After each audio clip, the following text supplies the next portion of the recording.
welcome you to the April edition of Hormones to Harmony, a menopause wellness series. Now, I think the menopause wellness series is so important because many of us women have no idea what menopause is, what to expect, and the fact that there are so many symptoms that come along with menopause that we need a series to better understand what to look out for, what you're going to experience, and if you're experiencing something, what it could possibly be, right? So I'm Denise Stegall. I am the menopause mentor, and I am also a longevity concierge because, once we go through menopause, we're in postmenopause and we're looking to truly live a long and active life. So today I am actually going to talk a little bit about menopause.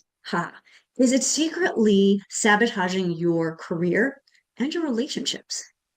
Now, if you're in your 50s, you're going, yeah, whatever. If you're in your mid 30s and or early 40s, you're thinking, that's not me. I don't have that problem. But let me tell you, there are some symptoms of perimenopause, and I'll explain the phases of menopause real quick. But there are some symptoms of perimenopause that so many women experience, and they don't realize it's part of the hormonal shifts that happen or that occur during perimenopause. So let me just explain real quickly what the heck is menopause, right? Perimenopause, menopause, postmenopause. Okay, it's very confusing. I heard a speaker once on the topic of menopause who basically said menopause doesn't mean anything. It's not a real word, right? It basically means that your menses have paused or stopped, right? So, okay, big deal, right? But there's so much more going on. So perimenopause are the years leading up to menopause, and I'll explain this in a minute. So perimenopause actually can begin in your mid 30s. Yes, ladies, you heard me correctly, mid 30s. I was 37 when I started to really notice symptoms. Actually, more likely, my husband started to notice more symptoms. So this is why I think it's so important for us to have these conversations about perimenopause and the things that can occur. So menopause, everybody thinks, oh, menopause, where I'm in menopause. Actually, menopause actually is a one-day event. Yes, a one-day event. It is the 12th anniversary of the last time you had your period. So the following day, you are now postmenopausal. So now you're in postmenopause. So, we all think of this, I'm in menopause. Really, it's you're perimenopausal until that day when you have hit menopause. And then from every day that you are living and breathing after that, you are postmenopausal. So this is actually a long time phase in our lives. Like we think this is like midlife. We talk about this as midlife women. But it really can affect women who are much younger, and it still affects us as we age. So what I want to do is probably introduce myself again. No, I did. I introduced myself. I'm Denise Stegall, menopause mentor. I am going to find my slides. Okay, so again, is menopause secretly sabotaging your relationships and your career? Okay, some things that you want to know. Now, I know you are a successful woman. You are juggling a successful career and family. You've got a full plate. I mean, let's be real. We have full plates nowadays. And you have been at the top of your game, but lately something feels off, right? Something's not quite right. You snap at your partner for no real reason. You can't quite focus the way you used to. And no matter how much you try, exercise, meditation, sleep, you always feel like you're running on empty, right? You're always, kind of in this high energy state, where your body is always kind of on that flight or fight a feeling. So that is really stressful, especially for entrepreneurs, for successful business owners, and career women, because this loss of control can seriously creep in very quietly at first, but have a real punch when it comes to how you lead, how you talk to your team, and how people actually respond to you. Now, the kicker here, of course, is it's not just stress. Yes, there is stress in all of that, but on top of the stress, there is something else going on, and it's not all in your head. So many times people will say, will tell me that they've been to the doctor and they said, well, there's nothing really wrong with me. It's just in my head. I'm getting older. But here's something that I want to explain. This is really, really critical. Um, some of these struggles may be signs of perimenopause. I mentioned perimenopause before, right? And often, very often, they are misdiagnosed or they're completely overlooked, and leave women feeling that they have been unseen, unheard. Maybe it's all in their head. Maybe I am just getting older. All of the things that start to creep in, self-doubt starts to creep in. And that increases our stress level. And stress is really bad for life, but it's really bad when it comes to menopause. And for those of you who haven't quite started to feel these shifts, I think it's important for you to be listening, because this way you will know what to expect. Just going to take a second and say hello to someone who just popped in. Okay, very good. Hello, Lisa. Let's see. So I have been talking about menopause secretly sabotaging our careers and our relationships. So some of the things that I'll talk about, I'll get to in a second. Let me just kind of move my slides forward. Again, that's me. I introduced myself earlier. I'm Denise Stegall, menopause mentor. So do you ever feel like you're just out of control, like you just don't have control of the things that you used to have?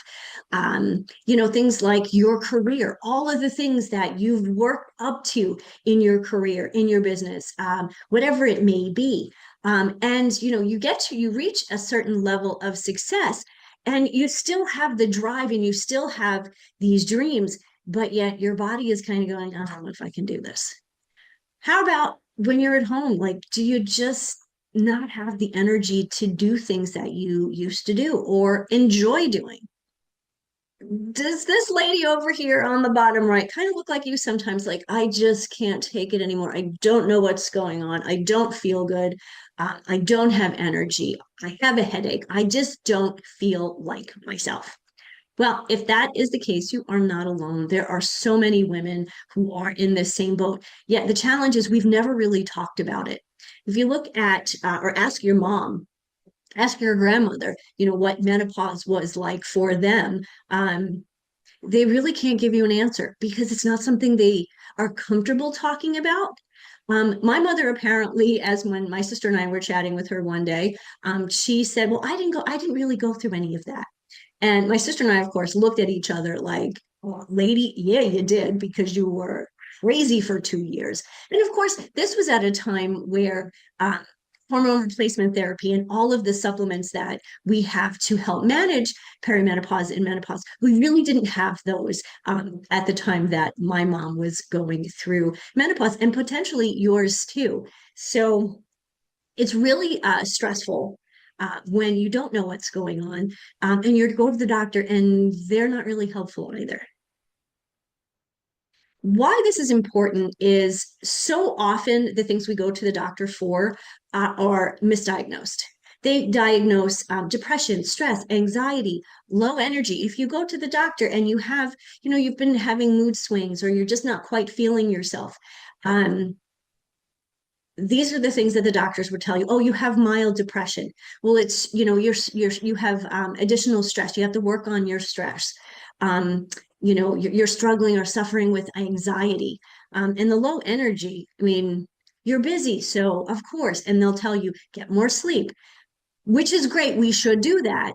But what's really important, though, is the actual cause of many of these. Now, of course, not all. Sometimes people do go to the doctor and they are suffering from clinical depression. Clinical depression is very different than mood swings. So, truly, the actual cause of so many of the things that we're stressed out about are hormonal fluctuations, easy for me to say, and imbalances. Now, during perimenopause, like hormones are up and down and up and down like crazy. By the time you kind of reach that menopause year, they're slowly declining. There's a lot less of the highs and lows.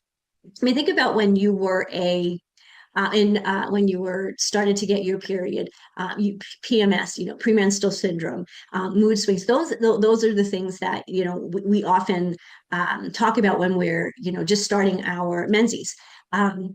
And that can go all through perimenopause. Often during perimenopause, it gets worse. And so this is where later on I'll talk a little bit about what to do to counter these things. But today, I want to talk about three specific things that can be affecting your career and your relationships.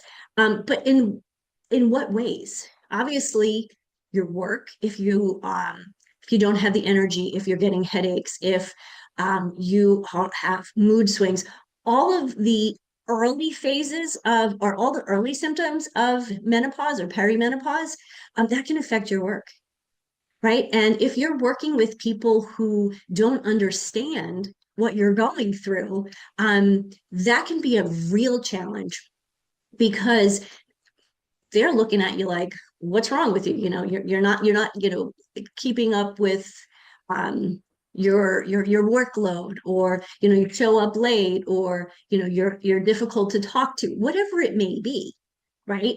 Someone else's perception of you as you're dealing with these can affect your work, right? But relationships, I say this all the time. Obviously, personal relationships can really get affected, and we think it's usually just with our spouse.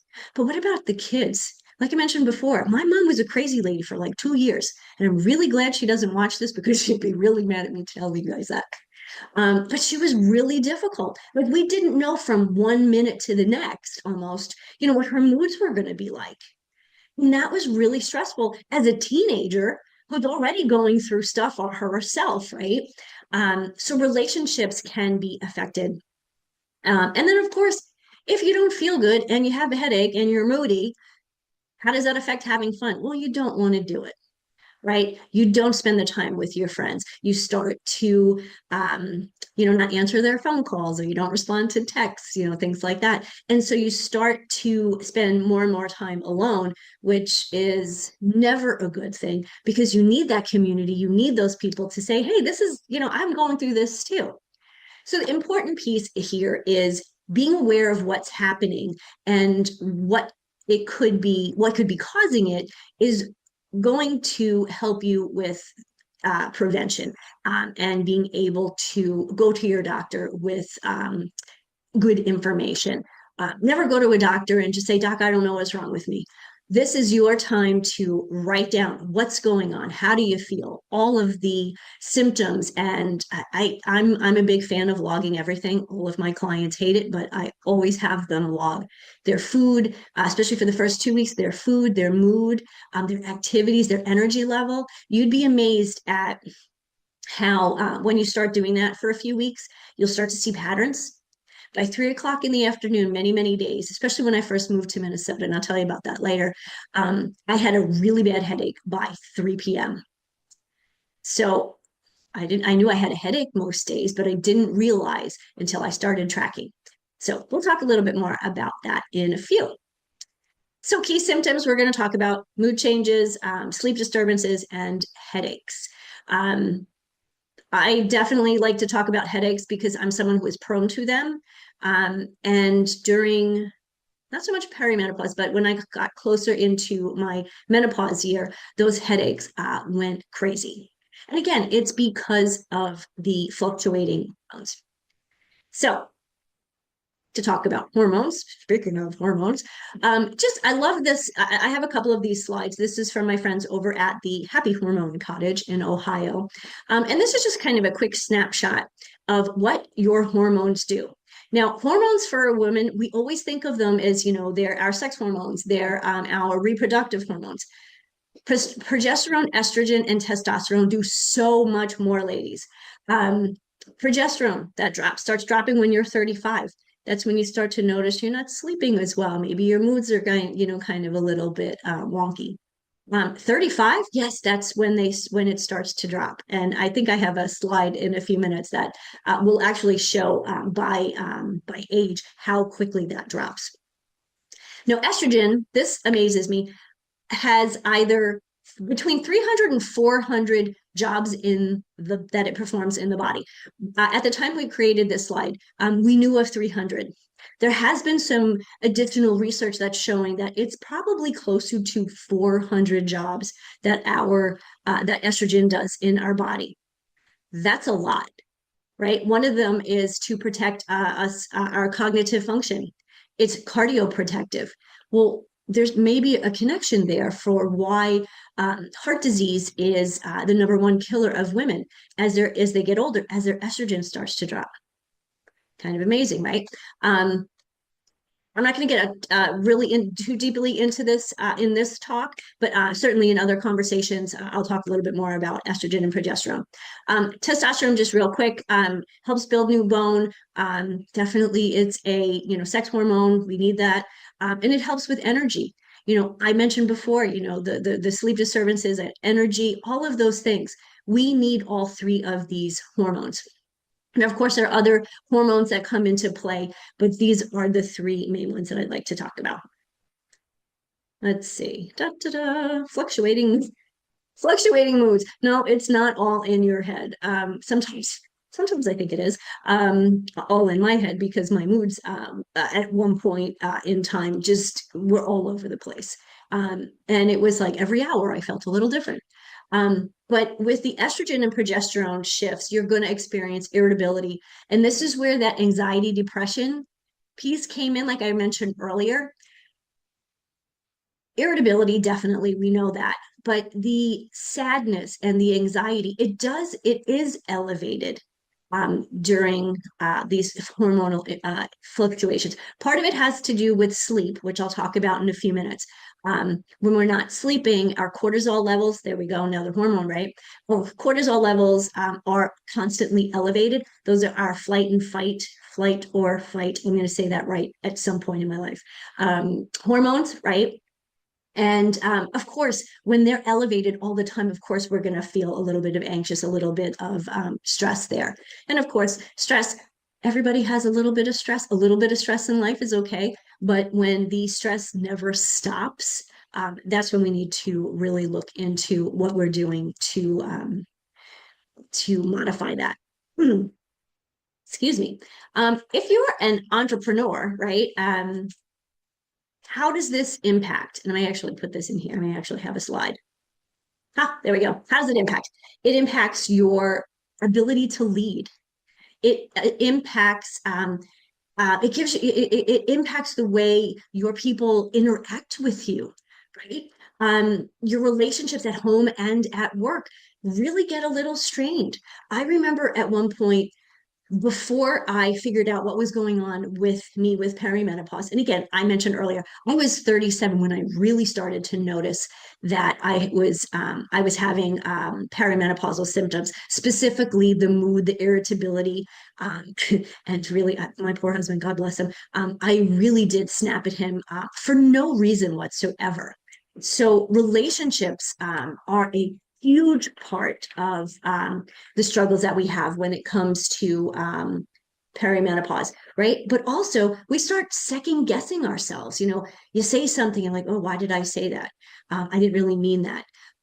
How do you manage a team, or how do you run a business when you don't feel well yourself and you can't control your moods and the things that are kind of coming out of your mouth, because sometimes it is kind of hard. What else? Additionally, when it comes to work, it can affect how you make your decisions, how you negotiate, and how you handle conflict. If you're already conflicted inside with your hormones, and maybe you're part of the problem. How do you manage that? That's really not an easy metaphor. But think of it this way. It's like trying to steer a ship during a storm, right? You might stay afloat, but that ride, the ride is really rough, and everyone on board is gonna feel it, right? So what do we do? First and foremost, for those of you who know me, I will say this ad nauseum: eat real food. How do you fix your mood swings? Nutrition, nutrition, nutrition. When we are eating whole foods, fruits, vegetables, whole grains, beans, legumes, nuts and seeds, and our lean proteins and fatty fishes, we're giving our body a chance, right? We're giving it everything it needs to work optimally. When our hormones are not quite working optimally, at least our nutrition is fighting for us, okay, right? Stress management. Ooh, yeah, I talk about stress a little bit, don't I? Stress is part of life, right? But how we manage stress, or how do we step back and kind of recuperate from stress, whether it's everyday stress, work stress, um, your mother's driving you crazy stress, whatever it may be. And then hormonal support. This, I think, is really important. I'm not going to talk too much about this, about the hormonal support. I will talk about this in other wellness series, in another talk, because there's so much involved with hormonal support. Now, if you're just starting in perimenopause, again, I started feeling it at 37. Many women really just say, they were in their early 40s when they started to notice. Hormonal support you can be found in lots of different ways. One, nutrition. There we go. I told you I'm going to talk about nutrition. Eat real food, eat real food, eat real food. But then there are also some absolutely fantastic supplements. I was very fortunate that I found a company.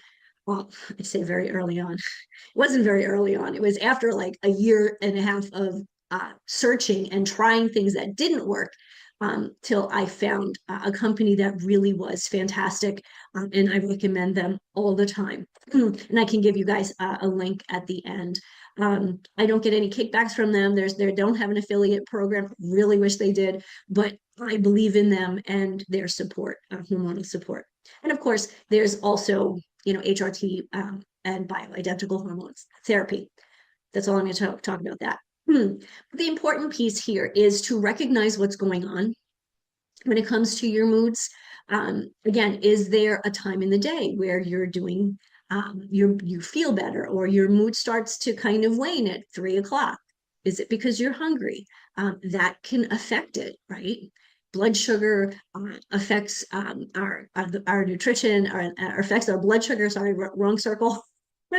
And that affects so many other things that are going on in your body, but it absolutely affects our mood, right? I mean, there was all those commercials where with Danny DeVito, like when you're hangry.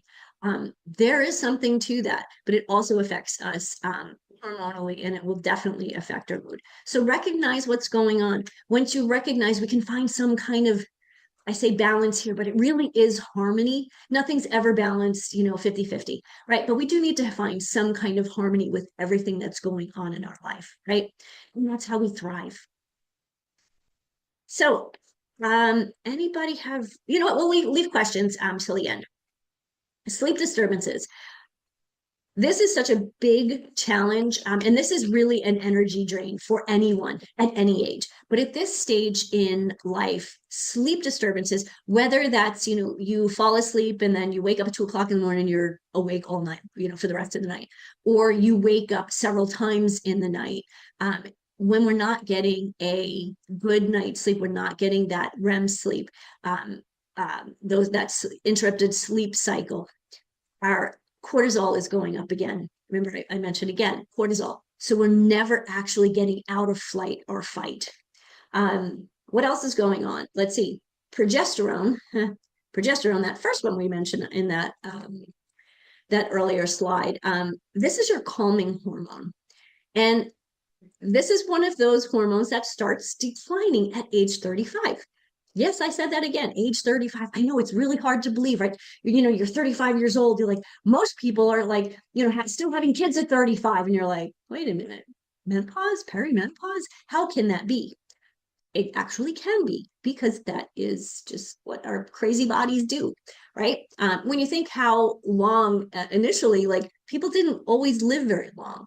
Our life expectancy, was probably 50, maybe 60 in many, many generations. But now, we're living into our, 70s, 80s, and beyond. My mom is 83. No, she was just 83 in December. But I have an aunt who's 87, right? So life expectancy has changed. So yes, at 35, you think 35 to 87, that's a long time, right? At 35, you're starting perimenopause. At 87, you're postmenopausal. But these hormones still are affecting you in every way. So, okay, so interrupted sleep cycles, night sweats. Anybody got those? I don't have them so much anymore. Every now and then I do. Racing thoughts, right? Again, increased cortisol. Um, Lack of sleep goes back to our mood. It affects our mood. It affects our productivity. And it actually, for anyone who is an athlete or likes to think of themselves as an athlete, physical recovery, right? I used to run half marathons. I don't do that much anymore. Maybe a 6 mile run is a long run for me now. 3 or 4 is kind of my unit dose because I know I don't recover as fast. So even though I used to run, say, 20, 25 miles a week, I can't do that anymore, right? Part of it is my body just doesn't respond to, and part of it is, even though I'm doing really well with my menopausal symptoms, I have most things under control, but there's still times when I wake up in the middle of the night at 2 o'clock in the morning and I'm wide awake. Nothing really going on in my head, no reason other than, my hormones are still, fluctuating a little off balance. So again, when it comes to work and career, um, when your sleep suffers, how do you show up for work, right? How do you show up for your family? And are you showing up the way you want to? Probably not, right? So I think of it this way. So, sleep is like, when you charge your phone overnight, right? If the battery doesn't fill up like by midday, it's dead, right? Or it's at 10% and running on fumes. That's exactly what's happening to you. If you're getting 5 or 6 hours of sleep, sometimes for some women, 6 hours of sleep, they'd be happy to have that. But if you're only getting 5 or 6 hours or less of sleep, rather than the 7 to 9 hours that are recommended for optimal health, I'm an 8 hour girl. If I don't have 8 hours of sleep, I know I'm not great the next day, right? So what do we do? What do we do to help our sleep? Do we take medication? What do we do? I put this slide in here before we get to what do we do. I mentioned progesterone and sleep is progesterone is that calming hormone. But you could just see, and I'm not going to really go through this, but you can see all of the many things that progesterone does. And here, slowly, kind of like midway through the list here, what it protects against. It protects against insomnia. It protects against irritability. Insomnia, disrupted sleep, and irritability go together, and they affect your mood, and that affects your relationship, and it affects your career, and all of the things that you're trying to be successful in life. So solutions, sleep solutions, um, restorative routines. I like that. I like it's kind of a alliteration, so I like that. How do you what are you doing before you go to bed? So of course, we've talked about many, many times we hear, turn off the TV, turn off the phone, don't bring your phone into your bedroom. I never bring my phone into my bedroom. My husband does, drives me crazy. But often if he's on call, he has to have the phone there. But I'll find him, I'll be asleep, I'll wake up, maybe to go over to the bathroom, and he's looking at his phone, checking scores from the basketball game, the baseball game. It's like 2 o'clock in the morning. Really? What is he doing? Now, when it comes to men and hormones, that's a whole different animal. Apparently, it does not affect his sleep. But as women with sleep issues anyway, keeping away from the phone. And the other thing I will mention, and I've had to be really cognizant of this, especially when I'm traveling. I travel with an e-reader. What is it called? Whatever, the e-reader. Kindle. I have a Kindle. And I love to read books while I'm on vacation. The worst thing I can do is to grab that e-reader before I go to bed. And it's fine if I'm doing it during the day, if I'm out, if at the beach or at the on the, just kind of hanging out. But if I'm doing it at night, I do notice that my sleep is messed up. Support progesterone naturally. I'm going to go back to what I said earlier. You want to guess what I'm going to say? Eat real food. Yes, obviously. If we're going to do natural things to help our body through perimenopause, all through postmenopause, we really need to make sure that we're eating well and eating foods, especially before we go to bed. We don't want to be eating a heavy meal before we go to bed. They say at least 2 hours. They say, the research basically shows that you're best if you finish eating at least 2 hours before you go to bed. Now, sometimes, on a weekend, if you're at a party, that doesn't work. Those are exceptions to the rule, right? But supporting your progesterone with real food. And then, of course, your sleep hygiene. That's another one of those weird phrases. But by this, we're really talking about going to bed at the same time, keeping your bedroom cool, making sure that the lights are all off, blackout curtains, whatever it may be. A lot of times when I'm traveling, I always wear a silk eye patch when I like the way it feels. But this way, if my husband does get up in the middle of the night, if he does have the phone, I don't see that light. But also, in the summertime, when the sun comes up really super early, I live really far north, so the sun can come up well before I want to get out of bed. It will help me to continue to sleep. So all of these things, and I forgot to turn off my phone. So sleep hygiene practices, and you know what? They're different for everybody, right? One of the things that I talked about with a friend of mine the other day. She loves to read before bed, so she'll get a book. And she told me a couple of weeks ago when we were chatting that she hadn't been sleeping well. And so I was asking her about her sleep hygiene. And she said that, she's been reading this series, but it's a murder series. Really? Before you go to bed, you're reading a murder series. I said, well, no wonder why you're not sleeping, because you're getting yourself riled up, and you've kind of got your flight or fight, even though it's not you physically, but when you're reading something that's emotionally charged, you're charging your emotions. And once you get that high, you really need to take the time to kind of slow down and kind of ease your emotions. Sometimes, I told her, if that's the case, take a shower, take a bath, meditate before bed, whatever it may be. But finally, she did say to me she stopped reading those books before she went to bed. So that's anything else about sleep. I'm just gonna read my notes. Oh, so yeah, I mentioned food wise, a couple of food things: salmon, avocado, nuts and seeds. Again, eat real food, but those are foods that will help you to keep progesterone naturally supported. Now, this is one that I struggled with, and I still struggle with. And for those of you who don't know me, I'll be 54 in 3 weeks, and I'm 3 years postmenopausal. So I started early. There's probably a reason for that that we'll talk about another time.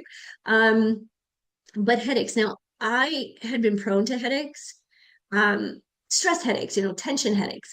And I guess about 15 years ago, I went to a dentist and he asked me how often I've been getting these headaches.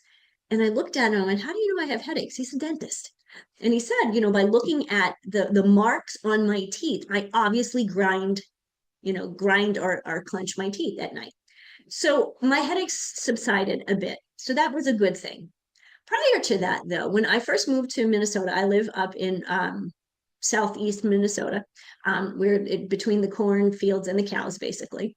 I'm from New York originally, so very, very different. When I moved here almost 23 years ago, for the first year, I had a headache every single day, all year long.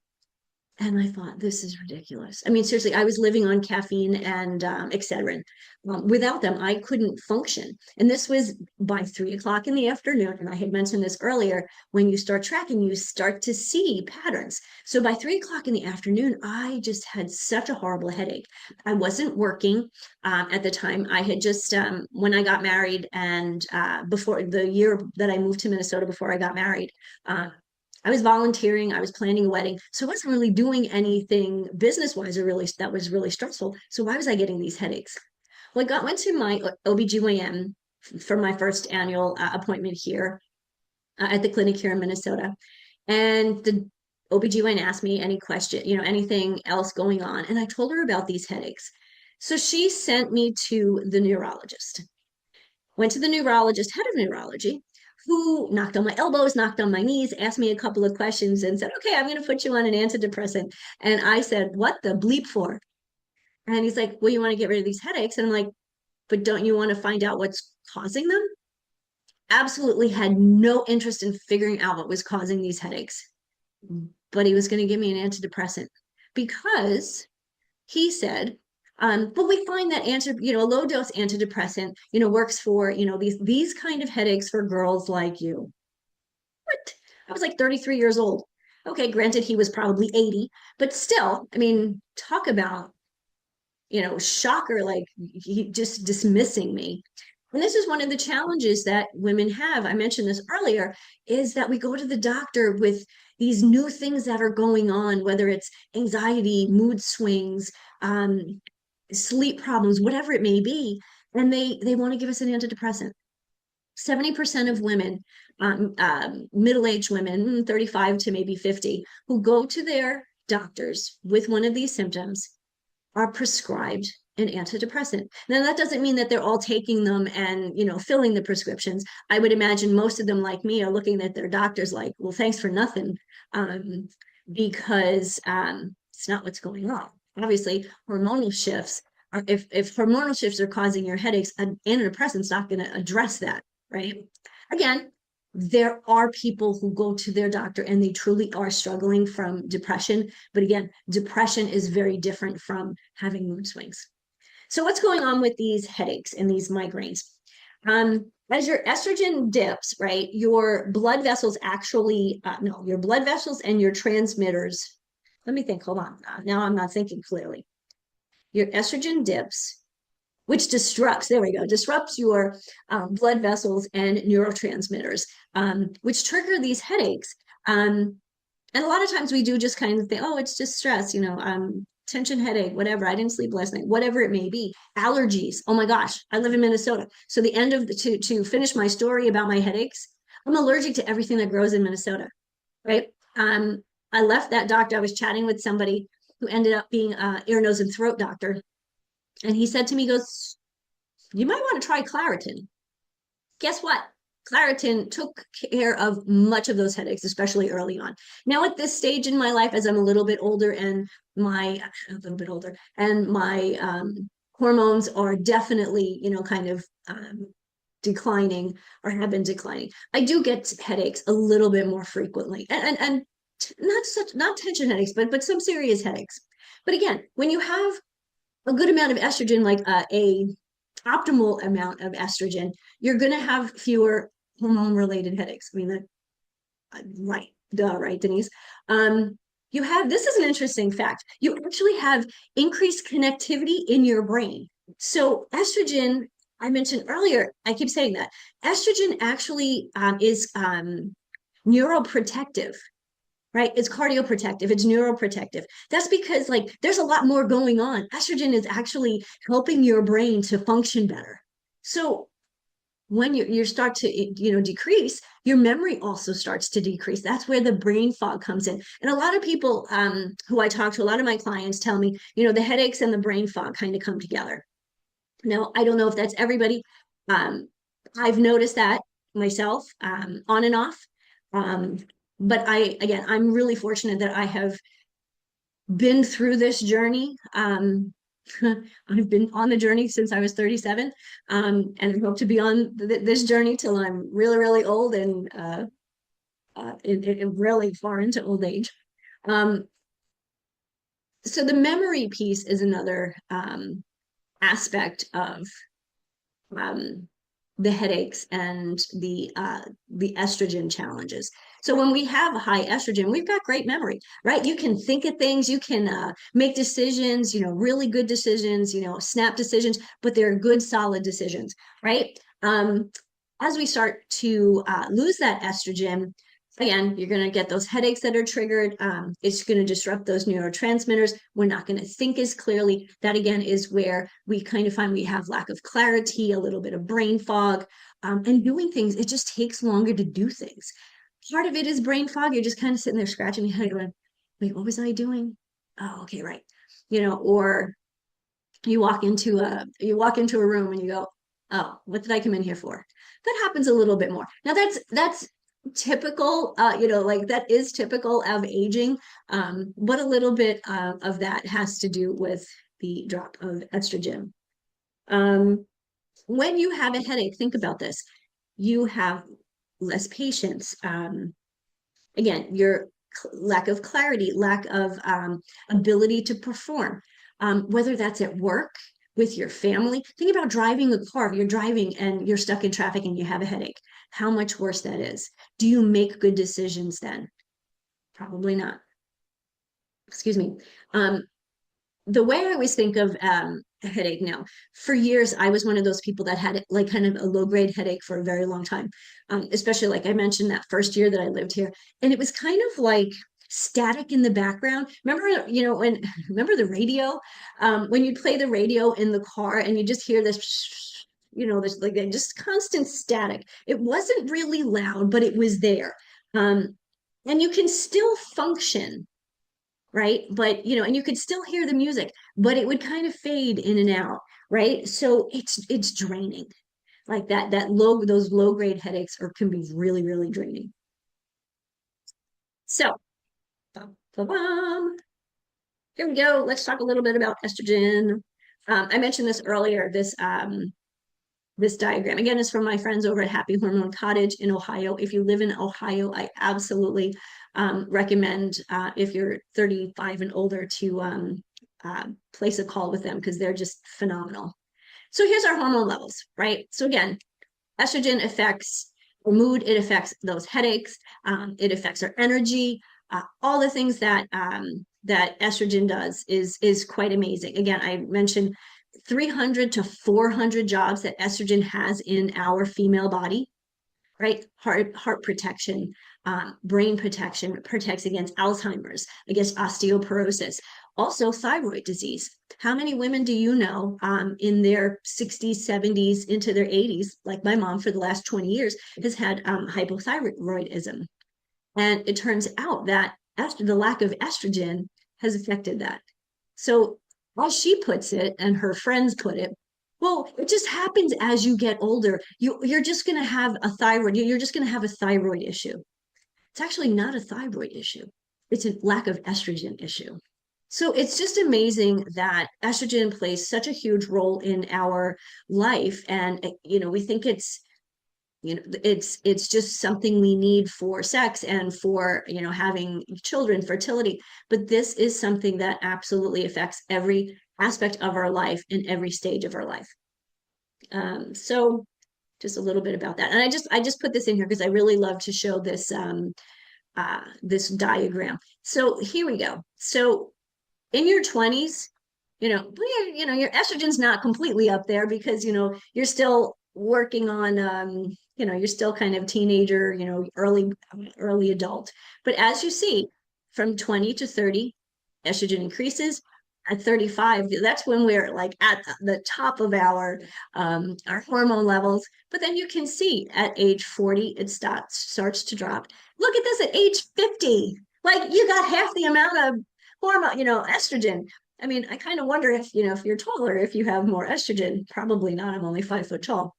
But look at this, from 50 to 60, look at that jump.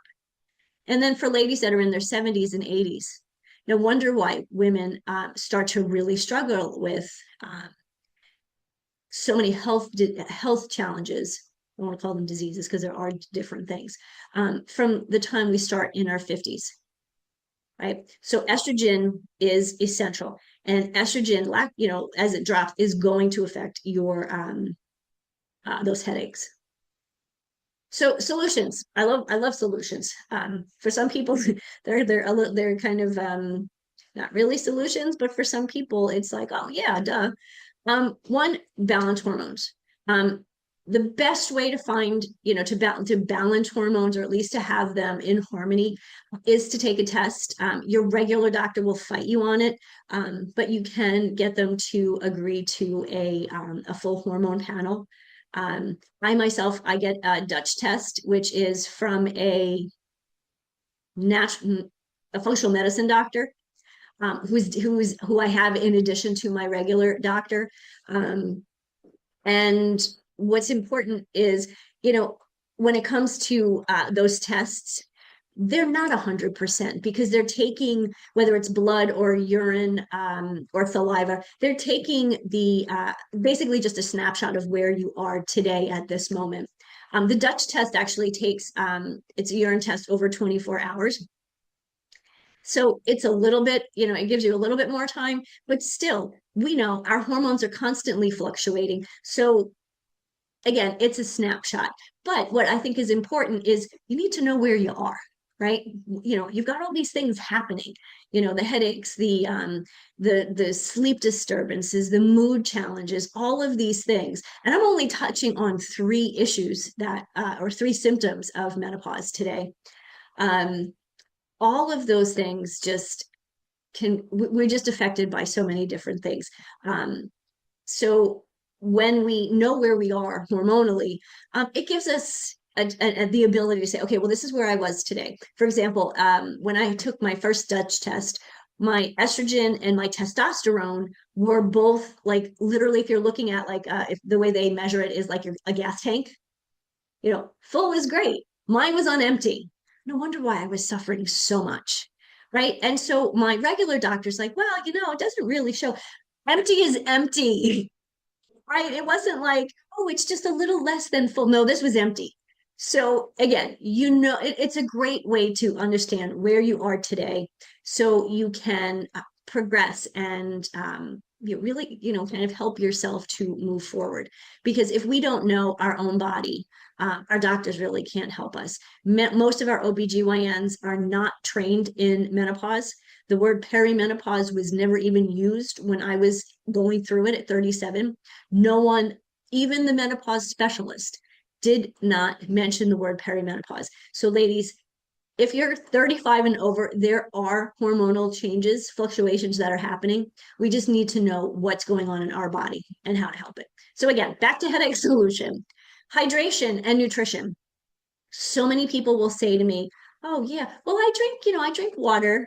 Sometimes you see people walking around with, these huge things of water, water bottles. Maybe they're drinking it, maybe they're not. Hydration, if you start to get a headache and you drink water, it's amazing how quickly, it may not completely go away, but it will start to subside. And of course, nutrition. We need to make sure that we're eating that real food, stay away from anything that is processed, in bags, pre-made. The next one I think is really important. Avoid, and I mean avoid, artificial sweeteners. Not just cut back, I mean avoid them like the plague. Erythritol, if there's something that I take a sip of or a bite of that has erythritol, instant headache. These are not things your body recognizes. They basically recognize them as a toxin or an invader, and your body is attacking them. Well, no wonder why we don't feel good after we eat them, and our headache, we get a headache. These last three are really simple. I'm not, I'm kind of preaching to the choir. I realize, manage our stress, whatever that means to you, whether it's going for a walk in the woods, whether it's journaling or meditating. Sleep, we've got to with menopause, sleep, we need to work on our sleep because our sleep is a problem because the sleep causes headaches and the lack of sleep then causes mood swings.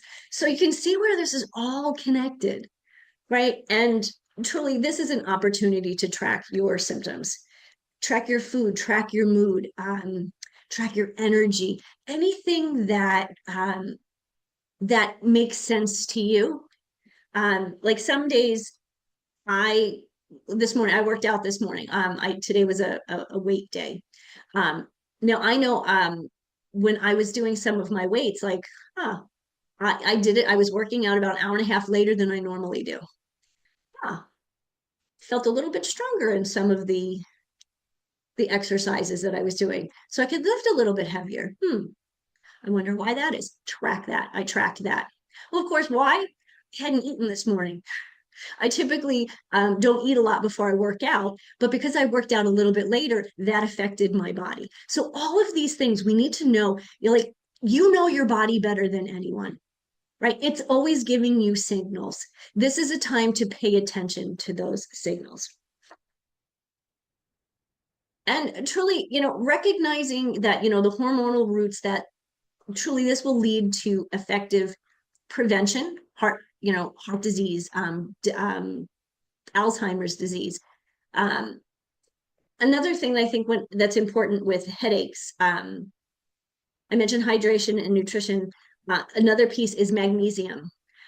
Most women are low in magnesium, so that is a something else to kind of put into your toolbox. Let's see.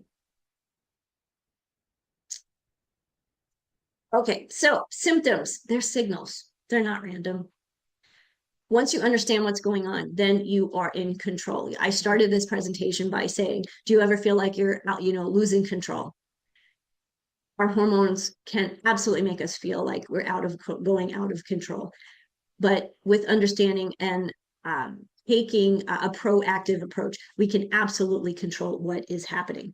So just quick recap, mood swings, poor sleep, nagging headaches, not random, like I mentioned, can be part of it can be stress, but again, stress with the hormones and not sleeping, all of these are warning lights from your body. It's not about being broken. You're not broken. We all go through this. Menopause is a normal, natural phase of life, right? But again, it's about starting to better understand what are the natural shifts that your body is going through. And again, I have a sister who is 3 years younger than me. We are experiencing menopause very, very different, right? She's had 3 children. I did not have children. There's a huge difference right then and there. One of the reasons why I probably started menopause, perimenopause earlier, right? And truly what I just hope all of you take from this is to, take it upon yourself, and feel empowered to take your body and your symptoms into your hands and control it yourself. So that's what I have for y'all. I'm going to stop my share. You are very welcome. All righty. Well, that's what I have for you today. Please follow me on LinkedIn. I do these every month. They're a little bit of a different topic each month, but always some part of menopause. The Menopause Wellness series really is about keeping you well and keeping you thriving. So thank you for being here today. For those of you who are listening to the replay, if you have any questions, please, please, please don't hesitate to put them in the comments, shoot me a message on LinkedIn or on YouTube. I will post this on YouTube. And you guys all have a great day. Okay. I leave you with this: healthy living, happy life, everyone. You are just going through menopause. It's just an easy thing once we understand what we are experiencing. So thank you so much and have a great day.